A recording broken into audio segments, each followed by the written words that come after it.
신당천에 공장 악취 민원이 잇따르고 있습니다. 포항시가 악취 예고제까지 도입했지만 시민 불편은 여전합니다. 경주 신당천 환경 개선 사업에 국비 149억 원이 지원돼 2022년까지 자연 친화 하천으로 거듭납니다. 동해에서 훈련용 어뢰가 분실되는 사고가 잇따라 민간 피해와 군사기밀 유출 우려가 커지고 있습니다. 여러분 안녕하십니까?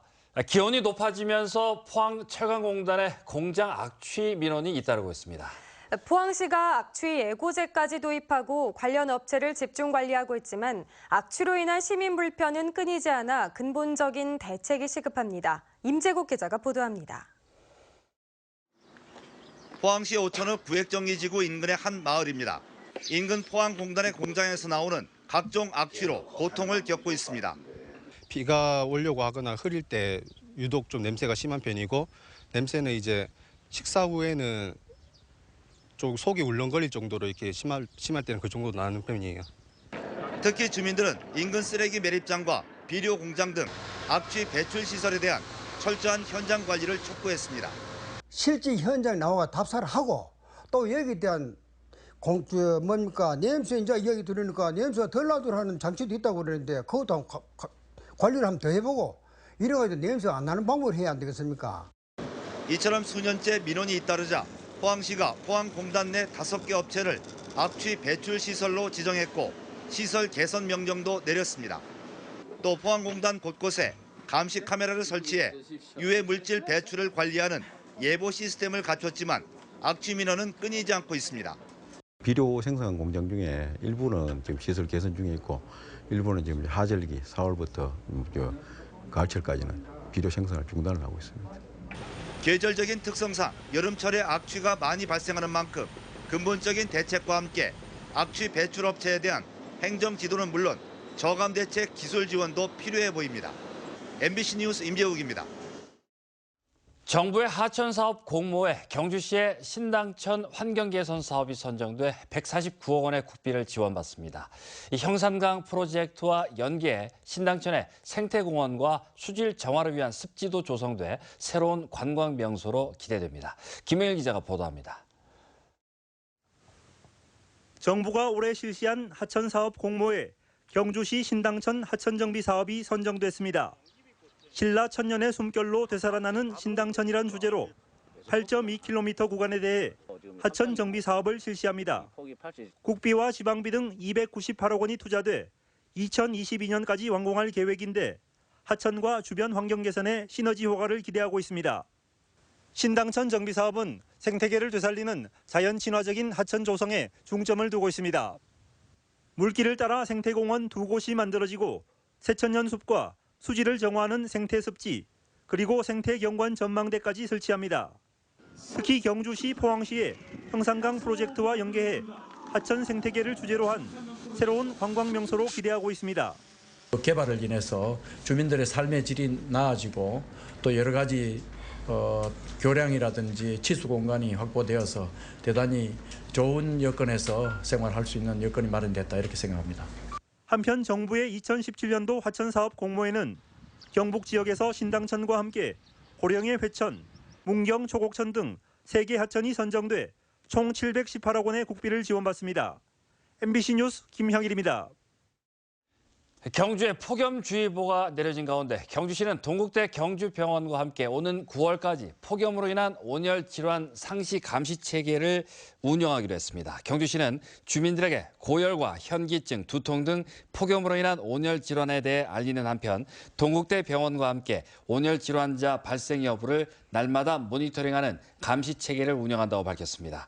지난해 경주에서는 8명이 온열 질환 증세를 보였으며 경북 전체에서는 137명이 온열 질환 진단을 받고 4명이 숨졌습니다.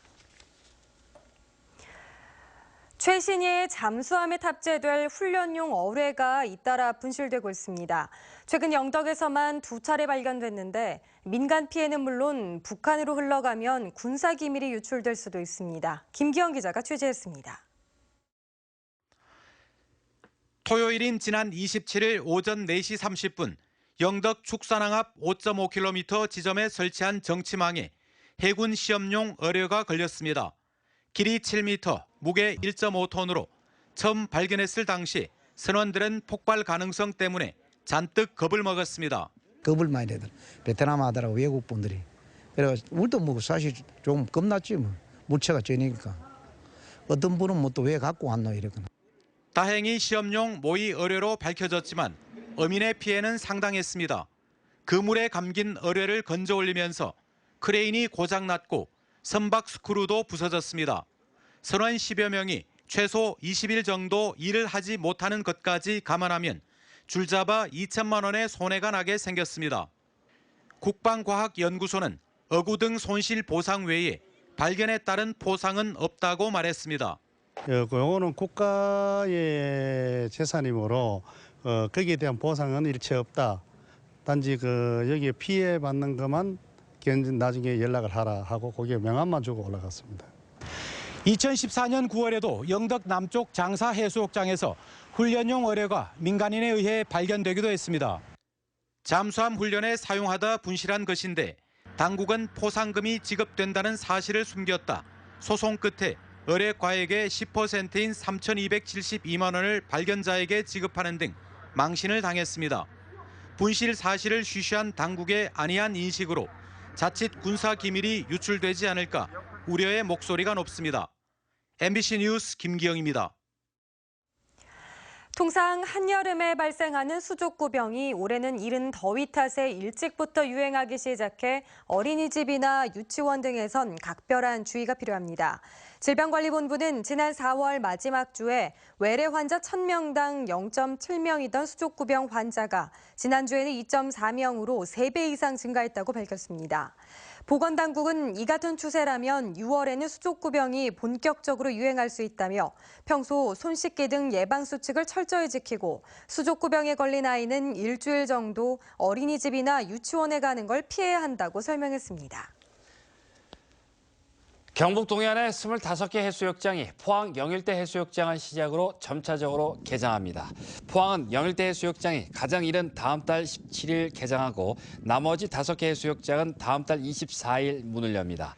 경주 6개 해수욕장과 영덕 7개 해수욕장, 울진 7개 해수욕장은 오는 7월 14일 개장해 지역에 따라 8월 15일 혹은 8월 20일까지 운영할 계획입니다.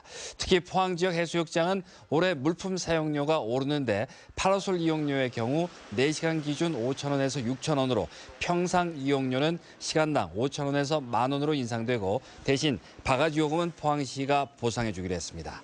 영덕의 경우 고래블 해수욕장을 특화시키는데 갈대 파라솔 10개와 높이 7, 8m의 모래 미끄럼틀이 만들어지고 해파리 피해 방지막도 설치됩니다.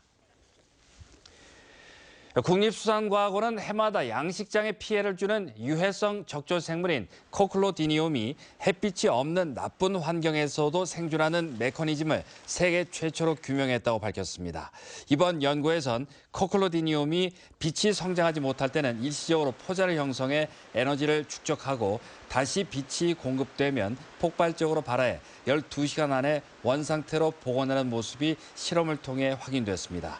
이번 연구 결과는 세계적 학술지 한풀 RG 온라인에 등재됐으며 앞으로 대규모 적조 발생을 예측하는 데 활용될 전망입니다. 올해 동해 북한 수역의 중국어선 조업이 예년보다 앞당겨진 것으로 나타났습니다. 해양수산부 동해업 관리단에 따르면 통상적으로 매년 5월 말부터 동해 북한 수역으로 북상하던 중국어선들이 올해는 한 달 정도 이른 지난달 말부터 북상을 시작해 현재까지 216척이 이동한 것으로 파악됐습니다. 이들 어선의 입어가 빨라진 것은 동해안 전역이 오징어 서식에 적합한 섭씨 12도에서 18도의 수온 분포를 보이면서 어획량 증가가 기대되기 때문으로 분석됩니다. 에어포항이 사업 등록을 끝내고 올 하반기 운항을 목표로 본격적인 운항 준비에 들어갔습니다. 국토부로부터 소형 항공 운송 사업 등록을 마친 에어포항은 다음 달 중 국토부에 운항 증명을 신청하기로 했습니다. 에어포항은 캐나다산 50인승 1호기를 6월에, 2호기는 8월에, 3호기를 10월에 도입해 길게는 90일이 걸리는 운항 증명을 받는 대로 포항 김포 노선에 하루 5회, 포항 제주 노선을 하루 2회 왕복할 계획입니다. 휴대폰으로 포항사랑 상품권을 사용할 수 있는 모바일 시스템이 시범 구축돼 점차 확산될 예정입니다. 포항시는 국비 5천만 원을 지원받아 다음 달부터 오는 11월까지 전체 12,000여 개 가맹점 가운데 대이동 100개 가맹점을 대상으로 모바일 시스템을 구축하기로 했습니다. 모바일 시스템은 종이 대신 휴대폰에 앱을 깐 뒤 충전하고 환전하는 시스템으로 소비자는 휴대와 보관이 편리하고 가맹점은 이틀 정도 걸리던 환전 시간이 반나절로 단축되는 장점이 있습니다. 포항시는 시범 지역의 사용 현황을 분석한 뒤에 점차 확대하는 방안을 모색하기로 했습니다.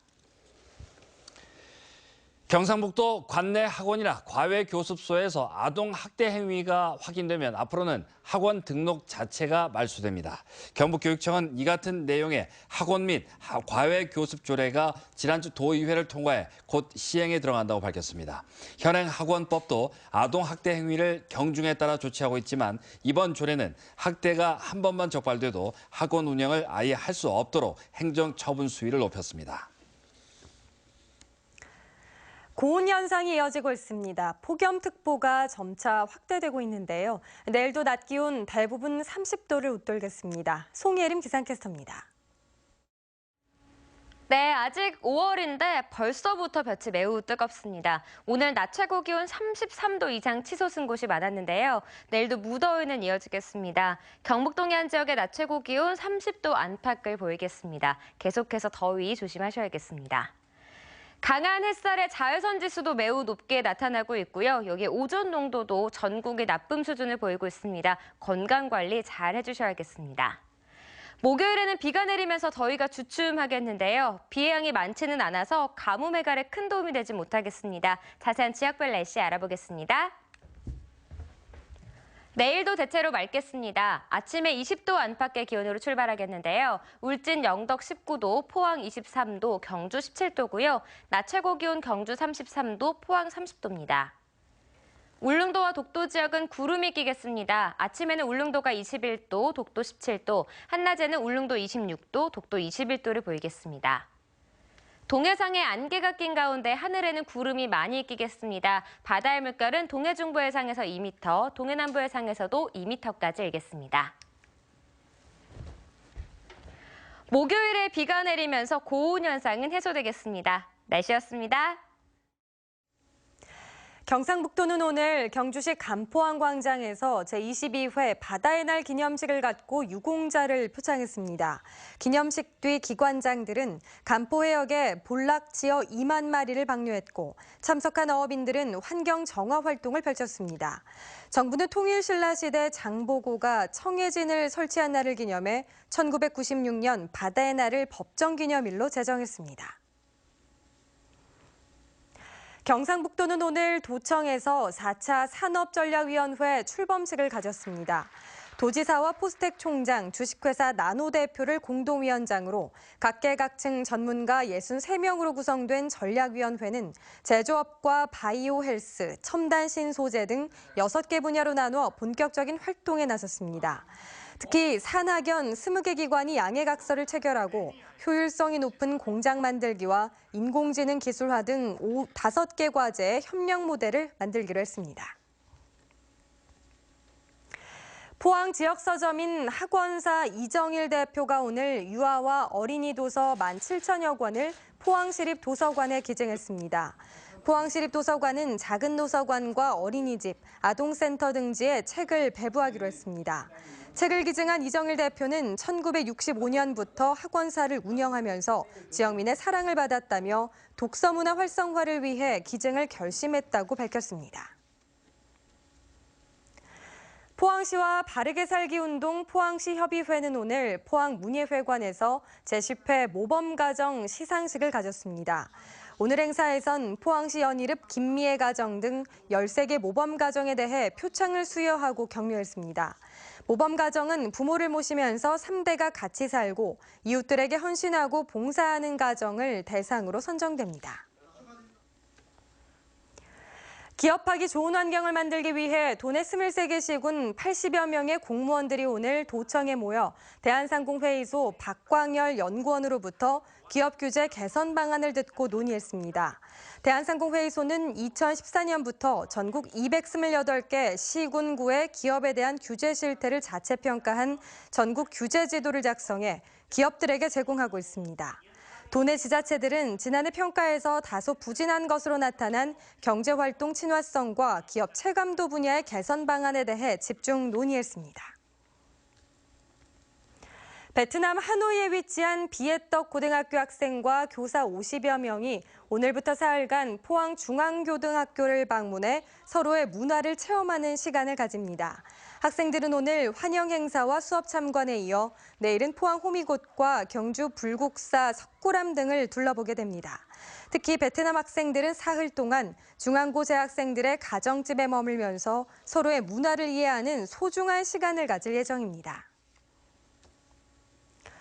농촌진흥청은 국내에서 생산한 아카시 꿀에 포함된 유기물질이 위궤양과 위암 등의 발병인자로 알려진 헬리코박터균의 생장을 억제하는 효과가 탁월한 것으로 확인됐다고 밝혔습니다. 농촌진흥청은 차 숟가락으로 4분의 1 정도만 아카시아 꿀을 따뜻한 물에 타서 먹어도 위장보호 효과를 기대할 수 있다고 설명했습니다. 아카시아 꿀은 국내 벌꿀 생산량의 70에서 80%를 차지해 이번 연구 결과로 양봉농가의 소득 향상에 도움이 될 것으로 전망됩니다. 개정 주택임대차 보호법이 시행됨에 따라 주택임대차 분쟁조정위원회가 대한법률구조공단에 설치됩니다. 대한법률구조공단은 오는 7월부터 대구를 비롯해 서울, 수원, 대전과 부산, 광주 등 6개 지역에 주택임대차 분쟁조정위원회가 열린다고 밝혔습니다. 주택임대차 분쟁조정위원회에서는 차임이나 보증금의 증감, 임대차 기간과 보증금이나 임대주택의 반환, 임대주택의 유지, 수선 의무 등에 관한 분쟁을 조정합니다. 울진군은 보건소에서만 발급하던 운전면허 신체검사서를 다음 달부터는 보건지소에서도 발급합니다. 보건지소에서 발급하는 운전면허 검사서는 응시원서 2종과 적성검사서 2종으로 증명사진 2장과 신분증을 지참하면 됩니다.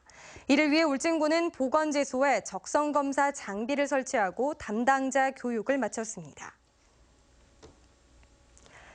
경상북도 내 태양광이나 풍력발전소 등 신재생 에너지가 해마다 급증하면서 지역민과 사업 시행자 간의 갈등이 커지고 있습니다. 지난해 말을 기준으로 경북에 허가된 태양광 발전소는 모두 4,564기로 이 가운데 1,932기가 가동 중이고 나머지는 사업을 진행 중입니다. 신재생 에너지 사업은 정부가 규제를 완화하면서 장려하는 데다 부지만 보유하면 사업을 융자로 지원받을 수 있어 투자가 늘어나고 있습니다. 그러나 환경단체와 지역민들은 산림과 경관이 훼손되고 재산권이 침해된다며 반대하면서 곳곳에서 충돌이 빚어지고 있습니다. 포항의 미드필더 무랄리아 선수가 해병대 장병들의 열렬한 지지를 받으며 포항 관중 증가에 도움을 주고 있습니다. 해병대원들은 무랄리아가 경기 중에 공을 잡기만 하면 특유의 해병대 박수 응원을 보내고 있어 인터넷에는 무랄리아 해병대 간부설까지 퍼지고 있습니다. 포항구단은 무랄리아가 해병대 응원에 화답을 해준 것이 계기가 되어 장병들이 브라질 용병 무랄리아를 응원하는 것으로 분석하고 있습니다. 제37회 장애인의 날 기념 행사가 내일 경주 황성공원에서 열립니다. 네, 이상으로 포항 MBC 뉴스데스크로 마치겠습니다. 여러분 고맙습니다.